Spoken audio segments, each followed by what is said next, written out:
semuanya, apa kabar kalian hari ini? Semoga dalam keadaan baik semuanya.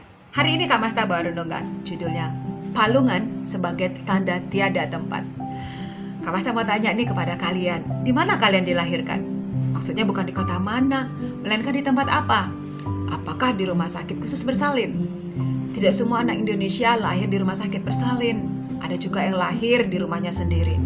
Kebanyakan penduduk Indonesia tinggal di daerah pedesaan, sehingga menurut kelaziman mereka, kelahiran terjadi di rumah tinggal sendiri. Tetapi sebenarnya bukan itu yang menjadi persoalan. Baik kamu yang dilahirkan di rumah sakit bersalin maupun di rumah sendiri, yang pasti lahir di atas ranjang atau tempat tidur, bukan? Agaknya sih semua orang lahir di atas ranjang. Ranjang adalah tempat perdana didarati manusia setibanya di dunia. Dan itu memang tempat yang wajar. Namun tidak semua kelahiran terjadi di tempat yang wajar. Ada kelahiran terjadi di kereta api dalam perjalanan dari Semarang ke Surabaya. Ada pula kelahiran yang terjadi di atas perahu pengungsi yang sedang dipermainkan ombak laut. Tahukah kalian? Kelahiran Yesus terjadi di tempat yang tidak begitu wajar. Dia dilahirkan di sebuah rumah persinggahan.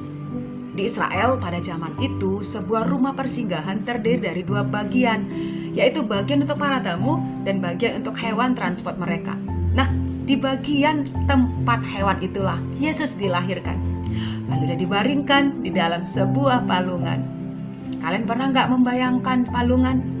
Palungan itu adalah tempat makanan lembu.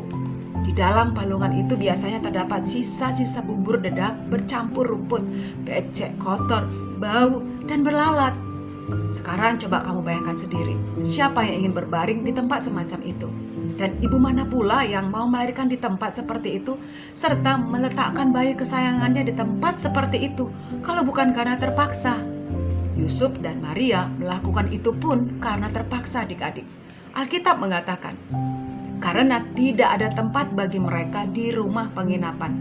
Lukas 2 ayat 7.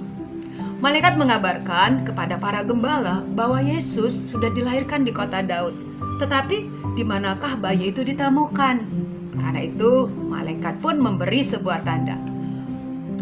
Mereka berkata, dan inilah tandanya bagimu. Kamu akan menjumpai seorang bayi dibungkus dengan lampin dan terbaring di dalam palungan. Lukas 2 ayat 12. Itulah tanda dan cirinya, yaitu berbaring di dalam palungan. Sebuah tanda yang aneh, bukan?